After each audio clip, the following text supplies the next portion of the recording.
नाज़रीन, आप उम्मीद है सभी ठीक होंगे। तो नाज़रीन, सबसे पहले हम आपकी खिदमत में विलादत बीबी ज़हरा सलामुल्लाह अलैहा की मुबारकबाद पेश करते हैं। और नाज़रीन, आपको बताते चलें कि फिर एक मरतबा हम आपकी खिदमत में हाजिर हुए हैं औलादे पैगंबर के सिलसिले में कुछ अहम सवालात व जवाबात लेकर। और नाज़रीन, उन सवालात के जवाबात हासिल करने के लिए हम फिर एक बार आली जनाब मौलाना मोहसिन ज़ैदी इस्फहानी की खिदमत में हाजिर हुए हैं। तो आइए नाज़रीन, उन सवालात व जवाबात का सिलसिला शुरू कर। अस्सलाम वालेकुम जनाब, तो कैसे हैं आप? अलैकुमुस्सलाम वरहमतुल्लाहि वबरकातुहू। अल्हम्दुलिल्लाह, तमाम आप लोगों की दुआओं से खैरियत से हूँ। सबसे पहले तमाम अफराद की खिदमत में विलादत बसआदत सिद्दीक़ा कुबरा हज़रत फ़ातिमा ज़हरा सलामुल्लाह अलैहा की मुबारकबाद पेश करते हैं। बहुत बहुत शुक्रिया। मैं अपनी तरफ से भी और अपने सभी नाज़रीन की तरफ से भी आपको मुबारकबाद पेश करता हूँ। अच्छा जनाब, यहाँ पे सबसे पहले हमारा बुनियादी सवाल यही हो जाता है कि औलादे पैगंबर के सिलसिले में अच्छा सबसे पहले सवाल यही उठता है कि कुल औलादे पैगंबर कितनी थी, यानी रसूल की कुल औलाद कितनी थी? देखिए, रवायत में आपकी औलाद के सिलसिले में जो मिलती है, आपके हज़रत फ़ातिमा ज़हरा सलामुल्लाह अलैहा के अलावा 3 फर्जंद का जिक्र रवायत में मौजूद है, जनाब अब्दुल्ला, जनाब इब्राहीम और जनाब कासिम। लेकिन इन तीनों औलाद का इंतकाल आपकी ज़िंदगी में हो गया था। और बेटियों के बारे में क्या कहा जाता है? बेटियों के सिलसिले में भी इख्तिलाफ मिलता है। मौर्रिखीन ने इख्तिलाफ किया है कि आपकी 3 बेटियां थी या 1 बेटी थी। शियों का मुसल्लम अकीदा यह है कि आपकी 1 बेटी थी, हज़रत फ़ातिमा ज़हरा सलामुल्लाह अलैहा। अच्छा, जो पैगंबर अकरम सल्लल्लाहु अलैहि वसल्लम की बेटियों के बारे में इख्तिलाफ पाया जाता है, तो ये इख्तिलाफ क्यों पाया जाता है? देखिए, जनाब खदीजा 2 बेटियों की परवरिश पहले भी करती थी जो आपकी रिश्ते में बेटियां थीं। और जब जनाब खदीजा की शादी रसूल इस्लाम के साथ हुई तो आपके साथ वो 2 बेटियां भी रसूल इस्लाम के घर तशरीफ़ लाईं और उनकी परवरिश रसूल इस्लाम के घर में हुई। इसीलिए उम्मत को इख्तिलाफ हुआ, चूँकि उम्मत ने उन बेटियों को भी रसूल इस्लाम और जनाब खदीजा की बेटी शुमार किया। अच्छा, जैसा कि आज खुद बीबी हज़रत ज़हरा सलामुल्लाह अलैहा की विलादत भी है, तो ज़रूरी है कि उनके सिलसिले में सवालात किए जाएँ और उनके जवाबात हम सबको पता होने चाहिए, नाज़रीन को भी पता होने चाहिए। तो सबसे पहले सवाल उनके सिलसिले में हम यही करेंगे कि बीबी हज़रत ज़हरा की विलादत बअसादत कब हुई और कहाँ पर हुई? 5 बेसत को मदीने मुनव्वरा में जुमे के रोज़ हुई। और ये जो कहा जाता है कि आपका नूर मेराज पर अता हुआ था, इससे क्या मुराद है? जी हाँ, रसूल इस्लाम सल्लल्लाहु अलैहि वसल्लम ने इरशाद फरमाया, जब मैं मेराज पर गया था तो जब मैं वहाँ जन्नत में गया तो मैंने जन्नत में एक दरख्त देखा जिससे बेहतर कोई दरख्त नहीं था। मैंने उस दरख्त का फल खाया और इससे जनाबे ज़हरा का नूर मेरे नुत्फे में आया। फिर वो नूर रहमे जनाब खदीजा में मुंतकिल हुआ, इससे जनाब ज़हरा की विलादत हुई। कहा जाता है कि बीबी हज़रत ज़हरा की विलादत बअसादत से पहले कुछ आसार नमूदार हुए थे, तो वो आसार किससे क्या मुराद है? जी हाँ, रवायत में मिलता है कि जिस वक्त जनाब खदीजा हामिला हुई, जनाब ज़हरा का नूर जनाब खदीजा के रहम में था, तो जनाब खदीजा जनाब फ़ातिमा ज़हरा सलामुल्लाह अलैहा से गुफ्तगू करती थी, लेकिन ये बात रसूल इस्लाम को नहीं बताई। एक रोज़ रसूल इस्लाम आए, उन्हें महसूस हुआ कि जनाब खदीजा किसी से महबूब गुफ्तगू हैं। रसूल इस्लाम ने जनाब खदीजा से सवाल किया कि आप किससे गुफ्तगू फरमा रही हैं? जनाब खदीजा ने कहा कि मैं अपने शिकम में जो बेटी है उससे गुफ्तगू कर रही हूँ। अच्छा, एक वाक़या बहुत ज़्यादा मशहूर है आपकी विलादत के वक़्त जो खुतबा हज़रात भी पढ़ते हैं, वो वाक़या कौन-सा है? जी हाँ, ये वाक़या ये है कि जनाब खदीजा की शादी के बाद कुरैश की ख़वातीन ने, कुरैश की औरतों ने जनाब खदीजा का बाइकाट कर दिया था।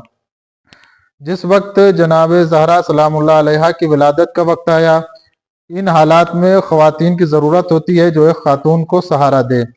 जनाब खदीजा ने कुरैश की ख़वातीन को बुलवाया, लेकिन उन्होंने आने से इनकार कर दिया। जब विलादत का वक्त करीब आया तो 4 ख़वातीन आपके पास आईं और विलादत में आपकी मदद की। तो साहब ये बताइए कि हज़रत बीबी ज़हरा का नाम फ़ातिमा क्यों रखा गया? जी, इसके सिलसिले में बेशुमार रवायात अहले तशय्यो में भी, अहले सुन्नत की किताबों में भी मौजूद हैं। मैं एक रवायात आपके सामने पेश करना चाहता हूँ। ये वाक़या यूँ मिलता है कि एक बार रसूल इस्लाम ने इरशाद फरमाया, ऐ फ़ातिमा, क्या तुम्हें मालूम है तुम्हारा नाम फ़ातिमा क्यों रखा गया है? वहाँ पर इमाम अली अलैहिस्सलाम भी मौजूद थे। انہوں نے سوال کیا ہے رسول اللہ فرمائیے کیوں رکھا گیا ہے؟ رسول اسلام نے فرمایا کیونکہ اے فاطمہ تم اور تمہارے چاہنے والوں کو آتش جہنم سے محفوظ قرار دیا گیا ہے۔ اور اس میں فاطمہ کی کیا برکت ہے؟ اس میں فاطمہ کی بے شمار برکتیں ہیں۔ ایک برکت جسے امام موسیٰ کاظم علیہ السلام نے ارشاد فرمایا جس گھر میں محمد فاطمہ نام کے افراد میں ہوں اس گھر میں کبھی فقر نہیں آ سکتی ہے۔ ایک بات کہی جاتی ہے بی بی حضرت زہرا کے سلسلے میں کہ آپ انبیاء سے افضل ہیں، تو انبیاء تو بہت افضل ہیں، تو اس کی دلیل کیا ہے کہ بی بی حضرت زہرا انبیاء سے افضل؟ دیکھیے حضرت فاطمہ زہرا سلام اللہ علیہ اور آپ کے اولاد میں اور دیگر ائمہ معصومین علیہم السلام رسول اسلام کے بعد تمام نبیوں سے افضل ہے، اور اس کی دلیل علم و کمال ہے، چونکہ رسول اسلام کے اوپر جو قرآن مجید نازل ہوئی وہ کامل ترین کتاب تھی، اور جو دین رسول اسلام لے کے آئے وہ کامل ترین دین تھا، اور اسی علم و کمال کی وجہ سے رسول اسلام تمام نبیوں پر افضل تھے، اور ان تمام احکام کی دین کی قرآن کی تعلیم رسول اسلام نے حضرت زہرا کو دی، پھر حضرت زہرا نے اپنے بچوں کو دی، اس طریقے سے یک بعد دیگر اماموں میں تعلیم منتقل ہوتی رہی۔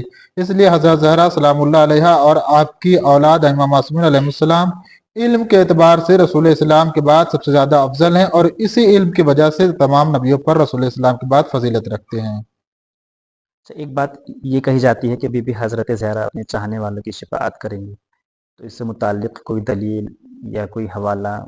جی امام محمد باقر علیہ السلام کی روایت ہے کہ محشر کے میدان میں جناب زہرا جنت و جہنم کے دروازے پر کھڑی ہو جائیں گی، آواز دیں گی پروردگارہ تو نے میرا نام فاطمہ رکھا ہے اور تیرا وعدہ ہے کہ میں تیرے چاہنے والوں کو جہنم سے محفوظ قرار دوں گا، تیرا وعدہ سچا ہے تو اپنے وعدے سے پلٹتا نہیں ہے۔ آواز قدرت آئے گی کہ ہاں فاطمہ میرا وعدہ سچا ہے۔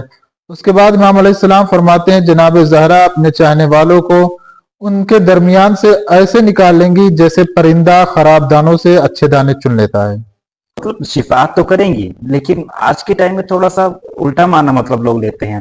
مثلا بہت سے لوگ کہتے ہیں کہ ہم تو نماز روزہ یہ سب چیز انجام دیں یا نہ دیں، لیکن ہم ماتم کر رہے ہیں، عزاداری کر رہے ہیں۔ آج کی جنریشن کے لیے سوال بہت زیادہ ضروری ہے، تو بس شفاعت کا کیا مطلب ہے کہ کس طریقے سے بی بی زہرا شفاعت؟ دیکھیے اس کے سلسلے میں خود حضرت فاطمہ زہرا سلام اللہ علیہ کی خود حدیث بھی ہے کہ جو ہماری تعلیم پر عمل کرے وہ ہمارا شیعہ ہے، جو ہماری تعلیم پر عمل نہ کرے وہ ہمارا شیعہ نہیں ہے، اور جب شیعہ نہیں ہے تو کس طریقے سے شفاعت کریں گی۔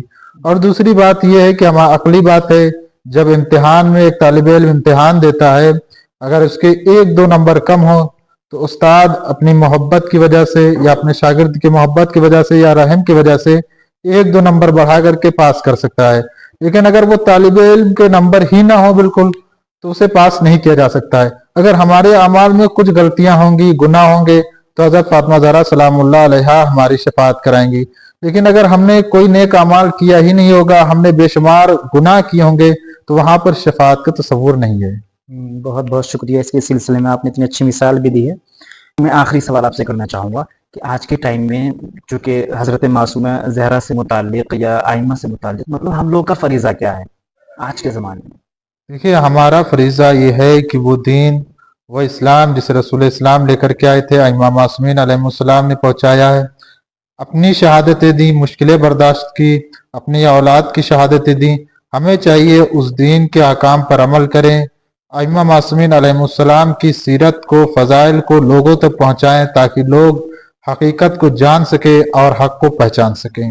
بہت بہت شکریہ مولانا صاحب، آپ نے اپنا قیمتی وقت ہمارے لیے نکالا۔ میں اپنی طرف سے بھی اپنے سبھی ناظرین کی طرف سے آپ کو بہت بہت شکریہ ادا کرتا ہوں، اور انشاءاللہ امید کرتا ہوں کہ آئندہ ہم ایسے ہی آپ سے استفادہ کرتے رہیں گے انشاءاللہ۔ ناظرین بہت بہت شکریہ، آپ نے اپنا قیمتی وقت ہمیں دیا، اور انشاءاللہ ہم آئندہ بھی بہت اہم موضوع پر، اہم سوالات و جوابات کے موضوع پر آپ کے سامنے ایک اور نئی ویڈیو لانے والے ہیں۔ تب تک کے لیے خدا حافظ، شکریہ، اپنا خیال رکھیں۔